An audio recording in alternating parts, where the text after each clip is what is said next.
Hello and welcome, Karen Gosling here. In the last 3 videos that I've been sharing with you, I've been talking about how to romance your soulmate, how to re-engage with your disconnected partner and restore communication and intimacy step by step so that you're not only building a deep and intimate personal relationship, but you're making a commitment long term, a decision to re-engage and to stay re-engaged with your soulmate. And that you're actually creating a relationship around restoring communication and connection and developing and retaining emotional and physical intimacy in a way that you're really going to be absolutely appealing to your disconnected partner and strengthen, even save your marriage or relationship. This way you're going to make a big difference in your world, and so get out there and get started. So that's what I've been sharing with you through these last steps. With the Romance Your Soulmate program, remember that I've talked about 5 different steps to building that reconnection with your partner. In this video, I want to talk about 3 different questions that you need to ask yourself before you can start romancing your soulmate. Before you even get out there and start flirting with your disengaged partner. Before you can think about restoring communication and intimacy. Before you start taking any action at all. 3 questions that are absolutely essential. Let's get started. The first question is, if you're going to head out and flirt with your disconnected partner and invite him or her back to your place, or perhaps he or she is already living at your place, and you want them to re-engage in your relationship, you've got to get very, very clear on why would your disconnected partner want to flirt with you anyway? What are your good points? Presuming you were connected at the beginning of your relationship, think of the reasons you were so connected. What do you need to change so your partner is happier and is attracted to you again? To go out flirting, you don't have to be the world's expert in flirting, because your disconnected partner is not looking for the world's best flirter. They're looking for the partner that they have known, they like and trust. The person who was perhaps their soulmate before and whom they've lost. The person that they can relate to. So you need to get very clear, first of all, on why it is that your disconnected partner wants to flirt with you anyway. How do you get them to moving from their frustration or their belief that you are no longer their soulmate to know, like and trust you again? To create a successful, long-term, committed relationship. This can only be through your actions, so remind them of who you are and show them that you have embraced a change in your own behaviour. That's the important thing. You've got to be very clear on what your story is, what it is that you do or have that will meet his or her needs for love. What is it that you had at the beginning? Your story of your good points is to remind your partner of who you really are, and that's what's really powerful here. So get very clear on what your good points are, what you had at the beginning and what you need to change, and the visible steps you will take to show you love him or her and be congruent. That is the image you want to be out there flirting with, so that you can very seriously keep that going throughout your whole communication. So that's number 1. Stay very clear on why your disconnected partner would want to flirt with you anyway. Question number 2 that you want to ask yourself is, am I certain that my disconnected partner is my true soulmate whom I want to romance? What do you love about him or her? How does he or she meet your need for love? Write a list of all their good qualities and focus on these. Identify all the reasons to stay together so you don't stray from your direction of wanting to re-engage.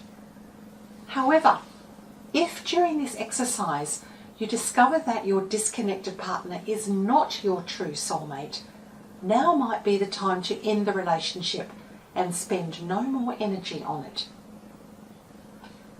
Now the thing is, it's very easy to think you're clear on this, that you know why you want to stay with your partner, And the classic response is when people say to me, "Oh, I've lived with her for years and I know all about her." Or, "I've worked with him for a long time and I've gotten to know him very well." That's not good enough. You need to be very clear on who your partner is. Is she someone who swept you off your feet and whisked you away in a torrid love affair, but someone whom you've never really gotten to know? Was she the first person who told you she loved you and you fell in love hook, line and sinker? Did he tell you he loved you and you agreed to a sexual relationship because you believed that that was what love was? Have your expectations raised during your initial flirting been met during your relationship? Do you think your partner is responsible for your bad feelings about your disconnected relationship? Or are you? Does he or she make you feel bad? Or have your expectations been unrealistic? Perhaps you now recognise that your disconnected partner is not the person you want to be in a lifetime relationship with. And you have been wanting them to change from who they really are.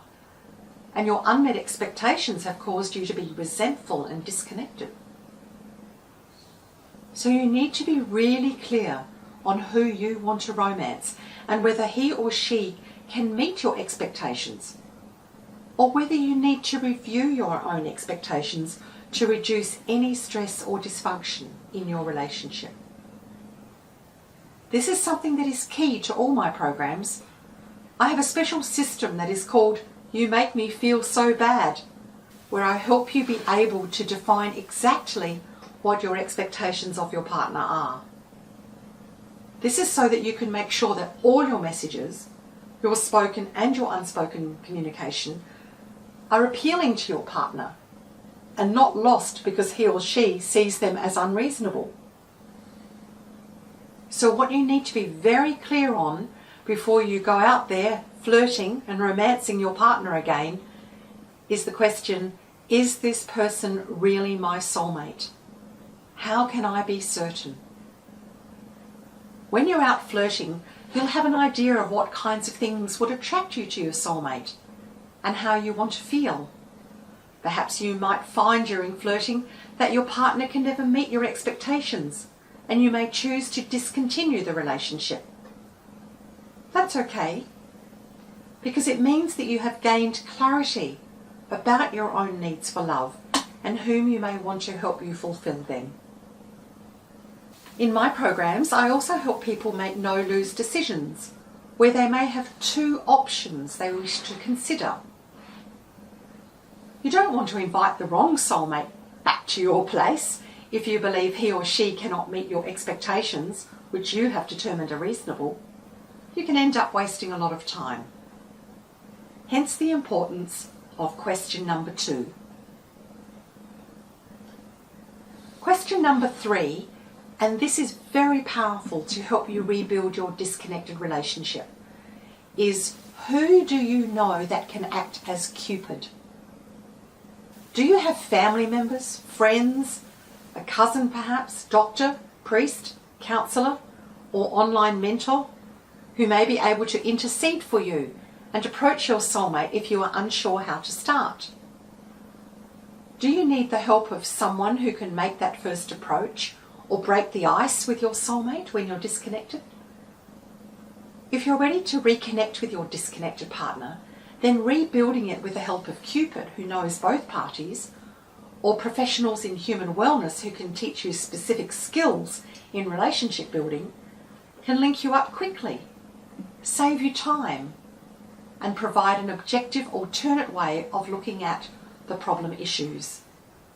That's going to save you a lot of time, and that's really going to ramp up how fast you can rebuild your new relationship. I've helped many hundreds of couples link up and re-engage, giving them scripts, tips, communication techniques, strategies, and a detailed 30-day reconnection plan, as well as inspiring real-life stories, fact sheets and Q&A to work on to rebuild their relationship once they have chosen to go down that path. Developing a relationship with the help of friends, family and professionals helps you attract your disconnected partner, because with others around you to support you both, trusted people to talk to, you will never feel alone. There will always be someone to debrief to and get ongoing advice from. So you have got to be really clear about this question too. What does Cupid look like? Where do you get the most valuable help from that will move you toward your goal of restoring communication and connection? Resurrect happiness and romance, and strengthen emotional and physical intimacy with your disconnected partner. How do you communicate with Cupid? How much do you tell them about your situation and your desires in order to get started? How do you get Cupid to invite your partner to joint venture with you so that you make a joint investment in getting your relationship back on track? So to go over this again, I want you to ask these questions of yourself. Number 1, why would your disconnected partner want to flirt with you anyway? Can you give him or her a list of your good points? What do you need to change about yourself? Number 2, are you certain that your disconnected partner is the soulmate you want to romance? What do you love about him or her? Or is it time to end the relationship and spend no more energy on it? Number 3, who do you know that can act as Cupid? Who can and is prepared to intercede for you to your soulmate? Who is going to put you in contact or break the ice with your soulmate? Is it your family member, a friend, cousin, a priest, counsellor? Or is it an online mentor like me? So if you can answer those 3 questions, you're going to have an incredibly strong foundation for you to be able to build your relationship on. Then when you head out there and flirt, and you're presenting the best of you, and you're certain that your disconnected partner is the one you want to romance, and you're creating opportunities through family, friends and professionals that allow you more time to work face to face with your partner on your relationship, it's going to be seamless if you've answered all those 3 questions to start with. Now, of course, that's what I hope you will do. And we do that through all our programs as a core part. What we do initially is spend time helping you to get answers to those questions. And depending on which of our programs you do, results in how much you really dive in and get support in being able to investigate those different things. That's how I really like to help you. So I want you to ask yourself those questions before you just get out there and start romancing your soulmate. We've got ways to be able to help you create a successful, deeper and more meaningful relationship with your partner through our step-by-step system. And I'd love to be able to help you do that and get your relationship back on track. Okay, as always, comments down below. Romance me. I'd love to be able to hear from you. Any questions that you've got and thoughts you've got, please leave them down below. I would really love to hear them. I'll come down and join the conversation. And I know that there'll be a lot of people who watch this video and who may not comment down below, but they're going to be watching and reading your comments, and they're going to learn from you and be inspired by you. And who knows, it may be some other disconnected partner who is reading your comments down below and learning how to make their own relationship better.